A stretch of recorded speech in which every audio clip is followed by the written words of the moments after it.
aquellas maravillosas revistas, capítulo 120. ¿Hay vida por debajo de los 200 caballos? En otoño de 1995, viendo las revistas de motor de la época, parecía que, al menos para los deportivos, no había vida si tenían menos de 200 caballos.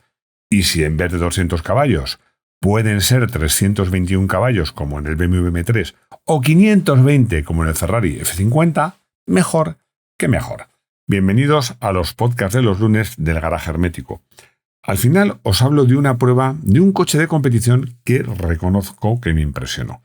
Ahora vamos a empezar por los coches con más de 200 caballos porque, que un coche tenga muchos caballos es así, es un valor seguro. ¿Será mejor o peor? ¿Será más bonito o más feo? ¿Será más ligero o más pesado? Pero si tiene muchos caballos, ya tiene algo ganado. A este respecto, recuerdo unas declaraciones de Carlos Sainz cuando empezó a correr ya con coches gordos, el Sierra Cosworth, el Renault 5 Turbo de motor central, que en unas declaraciones decía lo siguiente, que las marcas apreciaban mucho a aquellos pilotos que eran capaces de tomar coches con muchos caballos, porque esos coches son los que de verdad exigían al conductor y te permitían demostrar lo buen piloto que eras. Hoy os traigo coches con muchos caballos, pero es que además de tener muchos caballos son buenos, son bonitos y podría decir que son ligeros, es decir, lo tienen todo para triunfar. Vamos a comenzar por el menos potente del grupo y acabamos con el más potente, casi un Fórmula 1 de 2 plazas para circular por la calle. Estoy hablando del Ferrari F50. Vamos allá y, como os decía, comenzamos por el menos potente, que era el Saab 900 Coupé Turbo, ojo, Sensonic. Era un cambio muy especial del que ahora os hablaré. Un cambio curioso, un motor excepcional y un bastidor de primera. Hablando del motor, era el tradicional motor Saab de esta época, un 2 litros, 4 cilindros, colocado transversalmente, con turbo, con 16 válvulas y que anunciaba 185 caballos a solo 5.500 revoluciones. Y ya he escuchado a alguno por ahí decir, pero Máximo, has dicho que por debajo de 200 caballos no había vida y este da menos. No, no da menos, anuncia menos. Pero es que estos motores tenían muchas virtudes y una de ellas es que siempre conseguían más potencia de la anunciada en banco. En este caso llegaba a 214 caballos. Algunos, los más avispados, pensarían, es que seguro que los coches de prensa tocaban un poquito la presión del turbo para conseguir que fueran mejor.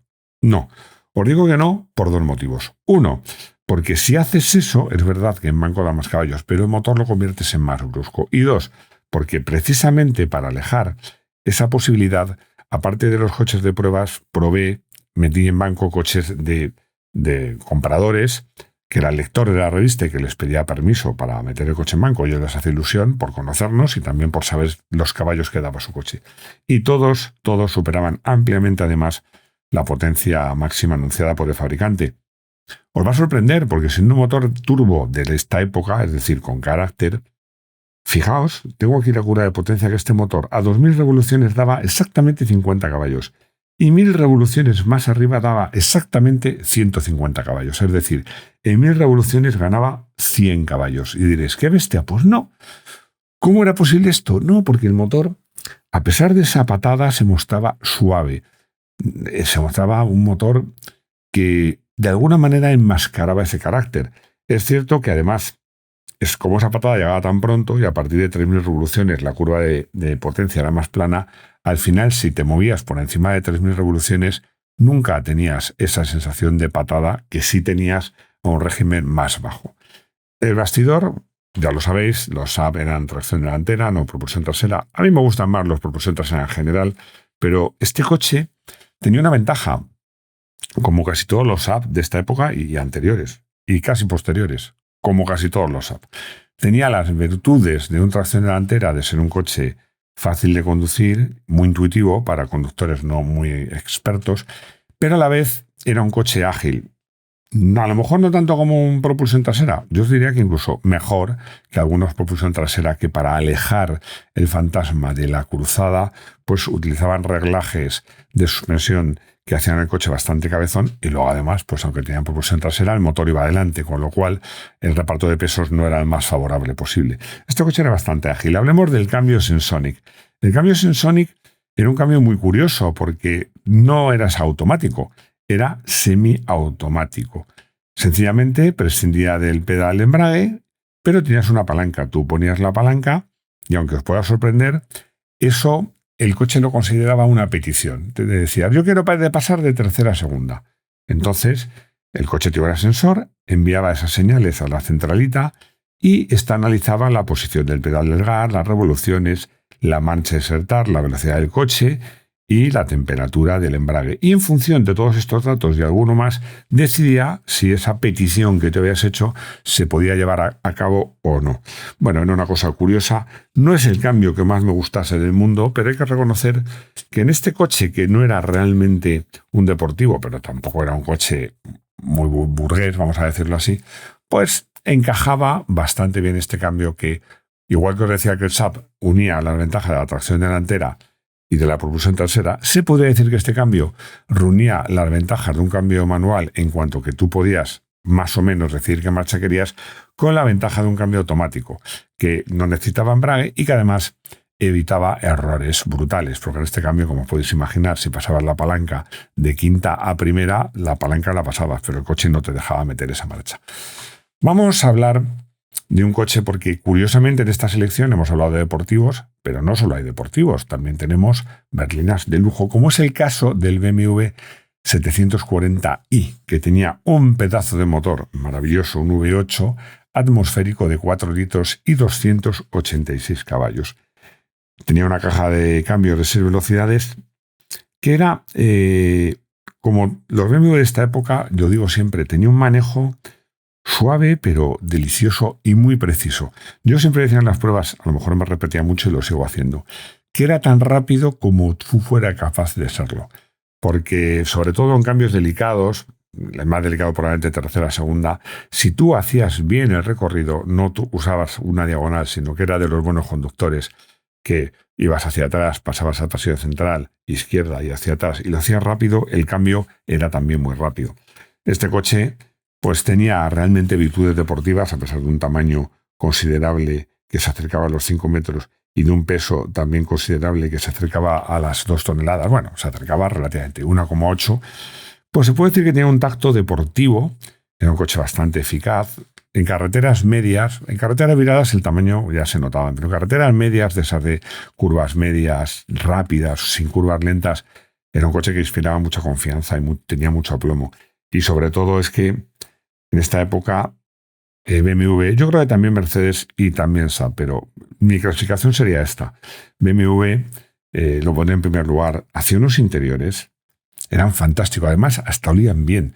Yo es que recuerdo cuando iba a recoger un coche de pruebas, que cuando era un BMW es que estaba encantado, porque decía, bueno, huele a nuevo. Bueno, a lo mejor el coche ya tenía 4 meses o 5 o 6, que sigue siendo nuevo, pero muchos han perdido su olor a nuevo. Y ya tenía kilómetros, pero el coche seguía oliendo especial. Lo cierto es que tenía unos asientos muy bien diseñados, sujetaban bien el cuerpo, pero a veces eran comodísimos, reloj eléctrico, con memoria, de un cuero de calidad exquisita, abundaba el cuero, estaba hecho con mucho gusto, el salpicadero, este tipo Copic de BMW, bueno, era un coche excepcional, y yo reconozco que para mí, en esta época, los BMW estaban un pasito por delante, sobre todo cuando hablamos del concepto, que BMW siempre hay que destacar, de diversión o disfrute al volante. Pero BMW subía la apuesta cuando hablamos de caballos con un coche mítico, porque hablamos de BMW M3. El BMW M3 que con un simple, entre comillas, 6 cilindros en línea, sin turbo, eso sí, con 24 válvulas, pues conseguía 321 caballos a 7.400 revoluciones. Un motor casi de competición, en un coche con un excelente, y yo diría que además de bueno, muy bien afinado, que son cosas que parecen iguales y no son distintas. Ahora me detendré un poco en eso. Y un peso de 1.440 kilos, que para este coche, que ya estaba en un tamaño que se acercaba a los 4,5 metros, yo considero que era un peso relativamente contenido. Voy a explicar esto de un bastidor excelente y bien afinado. Excelente porque el diseño básico es bueno. O sea, el diseño es bueno, el guiado de las ruedas es muy buena, no tiene holguras, no pierde las cotas, pero además al comprimirse cogen su caída negativa, las traseras que llevan un sistema multibrazo cogen un poquito de convergencia hacia adentro, es decir, el diseño es bueno. ¿Por qué afinado? porque además de ser bueno, pues el muelle elegido, la dureza del muelle elegido, que no era excesiva, unos amortiguadores de calidad, firmes pero no secos, pues conseguían, y unos reglajes muy adecuados, aparte de un calzado para esta época, pues bastante generoso, porque hablamos de llanta 17 delante con neumáticos 225-45 y de 18 detrás con neumáticos 245-40. Ahora serían unas buenas ruedas, pero en esta época eran unas ruedas excepcionales. Pues todo eso hacía que, y un cambio, como os he dicho, muy BMW, que este coche fuera excelente, no, yo diría que excepcional. Todo un BMW. Es cierto que para mí, esto lo he dicho muchas veces, sobre todo cuando he hablado del primer BMW, se empezaba a alejar, iniciaba ese camino, que luego fue a más, de alejarse del primer M3 como coche ligero, casi de carreras y destinado a ser eficaz en curva y un poco más humano. No tan potente, pero más ligero, más juguetón. Este coche ya empezaba a ser más grande, más pesado, más potente. Ya empezaba a ser un coche que seguía siendo una máquina en carreteras viradas, pero también daba la sensación que pensado un poco para ser una máquina perfecta en las autopistas alemanas, que recuerdo que me dan mucha envidia, libres de velocidad en muchos casos. Bueno, libres de velocidad, ojo, que siempre digo que los límites de velocidad genéricos son injustos, los específicos no, porque tú vas por autopistas alemanas que de día y con buen tiempo hay velocidad libre, pero si llueves de noche hay limitaciones de velocidad. Esto me parece algo inteligente. Subimos la apuesta y nos vamos al Ferrari F50. Y además, en este caso, aparte de probar el coche, tuve la oportunidad de hacer una entrevista a Luca Di Monticemolo. Ya sabéis que el formato entrevista siempre me ha encantado porque para mí es un desafío. Es un desafío porque tienes que conseguir no solo que tu entrevistado diga cosas interesantes para tus lectores, sino en muchas ocasiones conseguir que diga aquello que no quiere decir. O al menos, si no lo dice, que sea evidente que no lo quiere decir, porque hay a veces que una evasiva pues afirma más o es más significativa que una respuesta. En fin, vamos al coche, que al final es lo que importa, porque Luca Di Monticemolo hizo cosas muy buenas y también hizo cosas muy malas. Este coche pretendía algo que a mi modo de ver no consiguió del todo, que era sustituir al F40, pero la fórmula era hacer lo más parecido a un Fórmula 1 que se pudiera llevar por la calle. Tenía suspensiones muy sofisticadas, como de monoplaza, de dobles trapecios, delante y detrás, un calzado muy generoso. El salpicadero sí que parecía sacado directamente de un Fórmula 1 de la época, con pedales aligerados, todos en una especie de subchasis común. Y el bastidor era muy rígido. Y luego el motor era una joya. El motor era una joya porque era un espectacularmente bonito motor V12 de 4,7 litros, casi 5, que era derivado ni más ni menos en una derivación directa, ni más ni menos que los utilizados por Ferrari en la F1, en la Fórmula 1 en los años 92 y 93. Este motor, con 4,7 litros y sin necesidad de turbo, pero con un montón de válvulas, nada menos que 48, 4 por cilindros, conseguía 520 caballos a 8.400 revoluciones. El coche era una pasada. Como os digo, estos coches tenían el mérito porque si hablas de un coche de motor central, hablas un coche de 500 caballos, hablas un coche de solo 1.200 kilos, de un cambio manual de 6 velocidades que tienes que manejarlo muy bien, un embrague que era duro. Dices, bueno, este coche es difícil, ¿no? Lo pude probar muy poco por carretera y sobre todo en la pista de Fiorano y hacer algunas derrapadas. Era un coche, para mí no era tan, ¿cómo os diría yo?, fácil, con muchas comillas, o previsible, o no tenía esa conexión que sí tuve en el F40, pero aún así era un coche que era más noble de lo que parecía. Lo que sucede es que, claro, esto es un circuito, cuando vas por una carretera y si quieres ir rápido, y hay arcenes, árboles, baches, barrancos, radares, coches de frente, camiones, un firme dudoso, entonces ya la cosa se complica. Porque al final hay una cosa que siempre digo y que yo quiero que tengáis en cuenta. Por lo general, hay diseños brillantes que consiguen saltarse esta norma, pero por lo general, tened en cuenta que un coche cuanto más eficaz es más brusco. Esto, cuando el diseño es diferente, pues como os digo, un diseño muy brillante puede decir, bueno, este coche, o gracias a la tracción total, bueno, digamos ya que ahora soy las electrónicas, tú puedes hacer que un coche sea muy eficaz y además no tan difícil de llevar, pero cuando vas como en estos coches a pelo, que no había las electrónicas, pues... Y sobre todo cuando es el mismo coche. Tú un coche, por ejemplo, sucede en la Fórmula 1, lo habréis oído hablar muchas veces. Max Verstappen pone unos reglajes y al final acaba siendo un coche a su medida, que es muy eficaz, pero solo llevado por Max Verstappen, que es un genio o alguien parecido. Cuando ese coche cambia de manos, y lo habéis visto por los compañeros de Max en Red Bull, pues resulta que no es tan bueno. Al final tú puedes hacer, se llama, técnicamente muchas veces dice, voy a cabrear al coche. Tú haces que el coche, esto se hace mucho en la Fórmula 1, por ejemplo, imaginaos un circuito bastante revirado. Pues ¿qué haces? Cabrear al coche. Haces que sea más fácil que deslice atrás, porque eso hace el coche más ágil. Cuando hagas un circuito como Monza, tú puedes decir, bueno, voy a hacer el coche muy subvirador, que sea seguro y me inspire confianza. Vale, pero como me dijo un ingeniero, un coche que subvira es lento. Un coche que sobrevira es rápido. Tú al final tienes que hacer un coche que sea neutro o sobrevire. Lo de neutro no existe. O sea, tú puedes conseguir un coche que sea completamente neutro en unas circunstancias concretas. Digo, bueno, yo este coche quiero que sea neutro en curvas medias a cierta velocidad, pero en curvas más lentas o más rápidas puede cambiar el comportamiento, sobre todo cuando la aerodinámica juega también. Esto yo creo que es tan interesante que merecería la pena hacer un vídeo sobre el asunto. Nos vamos al motorsport. Bueno, pues ya os he dicho que este coche era excepcional, que me lo pasé como un enano y que no me importaría volver a probarlo.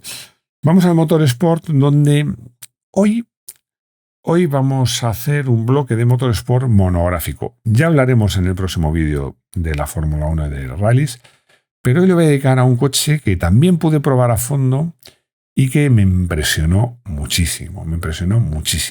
No voy a decir el nombre, os voy a ir dando pistas a ver lo listos que sois.